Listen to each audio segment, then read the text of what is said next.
1991 Golf Mk2 GTI 16 valve 3-door big bumper in white, sort of clicking all that 80s 90s hot hatch coolness here. The vendor informs us that he's just put all new suspension on this one. It's had new calipers, new discs, new pads, wishbones, the lot. The paperwork, if you check the website, the paperwork's really good for this. I believe it's stamped up to about 140,000 in the service book as well, which is nice to see. Like I say, all new suspension, it sits so well. Lovely, lovely, honest looking car, this one, with the original wheels on it, those BBS RAs, all nice and tidy. Like I say, it's the 3-door, it's white, it's a 16 valve, it's a big bumper. It is ticking all those boxes for me, this one, it really does. Bodywork wise, we're going to start off at the scuttle there. There's a few little marks here and there, a few little stone chips, but nothing really to sort of put you off massively. On the bonnet there's a few little stone chips as you come down the bonnet. Again, a few little stone chips that have been touched in, which you're going to get on a white car. It's a 1991 car, you can see them there, I'm pointing them out. But overall, doesn't deteriorate from the whole look of the car. Again, a few little stone chips down the leading edge of the bonnet and on the corner of the wings, but overall, it's kind of to be expected. The headlamps are lovely and clear, still got all four in it, hasn't been single headlighted conversion or messed with like that. The grill's lovely and straight, no cracks in that. As you come down to those lovely big bumpers, the corner's all nice and tidy, the lower valance is all good, and that lower splitter all nice and straight on there. Right hand side, a little bit of a scuff on the bumper, on the plastic there. As you come round onto the wing, got a little bit of a mark, and again some stone chips on the corner of the wing there. Along that driver's wing and down to the quarter, you can see how nicely all the side, this body kit, the side arches are all on nice and tight. There's not loads of silicone where they've been stuck on and things like that, all nice and straight. Wheels themselves are lovely, they've been powder coated. Like I say, standard wheels for this GTI, those BBS RAs. Again, body kit down the side's lovely and tidy. As we come up the driver's door again, a few little stone chips, but all nice and straight. No major marking around the handling out there. Oh no, that was really bad, or nothing like that. As you come down, got a little bit of a ding here on the back of the door. There and there, excuse the noise here today, we're really busy, I do apologise about that. And again, a few little stone chips down the bottom. The rub strips are all okay as well. We'll jump up onto the roof quickly then, have a look at the roof, sunroof model as well. So there's another box ticked off for that sort of 80s, 90s hot hatch coolness. Roof's all nice and tidy, no major corrosion around the lip here. A few little stone chips again, but no corrosion around the sunroof, all nice and straight. As you come down onto the rear quarter, again nice and straight across the rear quarter. Again, a couple of little marks here and there, a little bit there on the arch there, but overall all nice and presentable, ready to be enjoyed. This one, certainly one that's going up in value for the year of it. So sort of the next ones to go up in money are these Mark II Golfs. Rear light lenses are all nice and clear. The nice line between the satin and the white paint there is all nice and crisp. As we come around the spoiler there, all nice and tidy as well. Come down the tailgate, across the bottom, all lovely and straight. Again, light lenses are lovely and clear.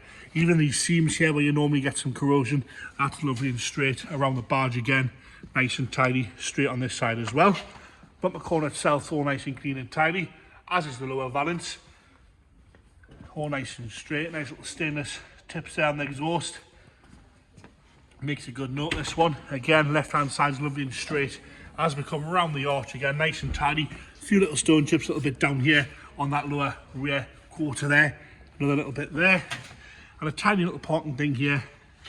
Actually, there's a few little stone chips that have been touched in here and there, but overall nice and presentable.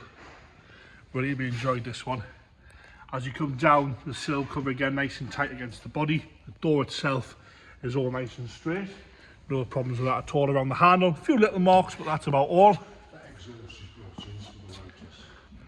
A little bit of a burn through on the polish there, on the paint, but that wing itself again, nice and straight and tidy as you come down here. You can see a few little bits here and there, but overall, it's a white Mark II Golf 16 valve. Big bumper, 3-door, it's all the rightness. All the boxes have been ticked here. Onto the driver's door card, nice and tidy. A little bit of sagging here on the armrest itself. Electric mirrors have been, electric windows on this one as well. Lower half's all okay as well. We'll go into the rear there. those multicoloured rainbow seats are all nice and tidy in there. Headlining's black, that's all nice and clean and straight. No rips or tears on that rear bench there. Driver's seat itself, got a little bit of wear on the bolster, but no splits or tears anywhere. Like I say, a little bit of wear there, a little bit of wear here, but the leather side of things all nice and tidy. The inserts have got no horrible staining on them or rips or tears or cigarette burns or anything like that. Dash top itself's all lovely, clean and clear, no cracks in the dash top. Aftermarket head unit there, as you come down the centre console, all nice and straight. The plastics are all crack free. All the buttons are nice, not too much wear on those there at all. The dials are all easy and clear to read. There's no condensation or cracking in the plastic there. Wheel itself's nice, a little bit of wear at the top, but that's all really. Carpet set's all nice and black as well.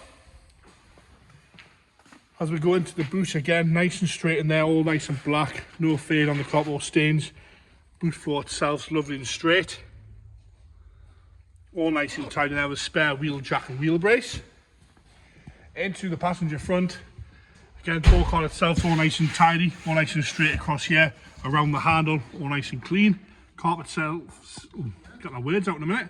Carpet set itself all nice and black and clean and tidy, no real wear on that at all. Passenger seat has minimal wear to the bolster, really small amount, you can hardly really see that at all. All nice and firm and tidy on the insert, the swab as well. Same again on the left hand rear, back seat's lovely, clean and tidy, no rips or tears. Interior, in my opinion, needs nothing in there, really nice and straight. Into the engine bay again, you can see the condition, someone's obviously looked after this, they've had all this powder coated, it's all nice and straight and tidy, you haven't got no big stupid air filters in there. All nice and tidy in here, clearly been well looked after this car. Like I say, good amount of paperwork on it as well. I'll get James to fire it up there. Firing straight into life there with no rattles, smokes, any unwanted noises at all from that. Nice and tidy. Sounds lovely. No unwanted noises at all from that there. And there you have it, the 1991 Golf GTI 3-door big bumper 16 valve. Loads of money spent on this one. Ready to be enjoyed. Sits so level on that suspension.